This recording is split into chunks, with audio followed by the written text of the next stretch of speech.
Regnum Christi Daily Meditations, helping you encounter Christ in your daily life. Faith for Others. A meditation for Monday of the 32nd week in Ordinary Time. From the Gospel of Luke, chapter 17.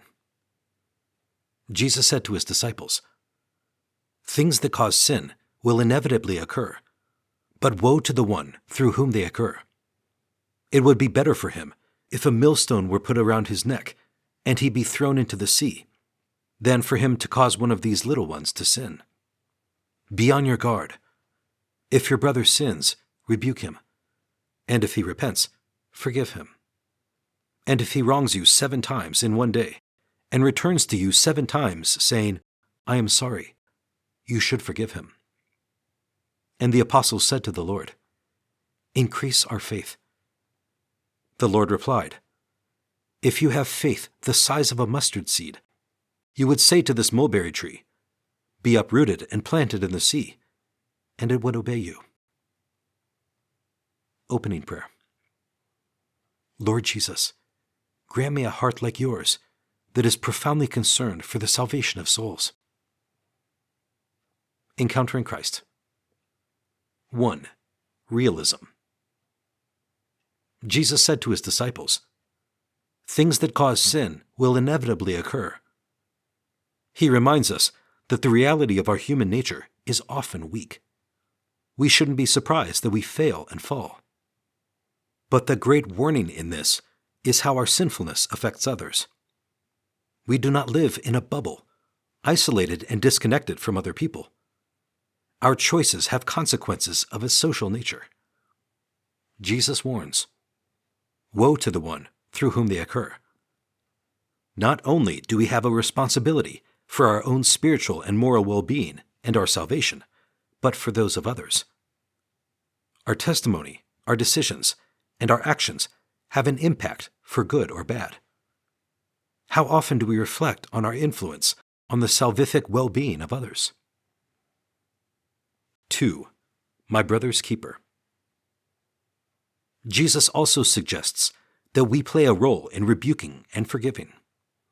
This is a difficult thing to do in our secular culture. It is easy to harp on someone to do the dishes or pick up their dirty socks. But when it comes to grave matters of the soul, why do we shy away? Discernment is needed to know when and how to approach our brothers and sisters in a spirit of mercy, love, and genuine concern for their salvation. Purification of our own hearts is also necessary, so as not to live a false moral righteousness. We must be aware that we too are in need of conversion of heart. Only then, with humility and prudence, are we prepared to approach someone to rebuke and forgive. 3. Increase our faith. After exhorting his apostles to rebuke and forgive, they asked for an increase of faith. Perhaps they were struggling to believe that they would be able to forgive time after time. Is that not what Christ does for us in the confessional, time after time? As Christ does for us, we too have that similar power, as part of our baptismal grace of participating in his priestly, prophetic, and kingly ministry. We can bind a person in unforgiveness or release them. Let us ask for faith to recognize the power we hold over others by our testimony, in our rebuking and correcting, and in our forgiving, and ask for the grace to use that power in Jesus' name and with his heart. Conversing with Christ. Lord Jesus, grant that I may truly grow in my zeal and love for the salvation of souls. Help me to be attentive to how I can positively influence others to live a good life and draw near to you. Help me in the areas of my life where I need to be courageous and merciful to help others on this path, and in the areas where I need to forgive. Resolution.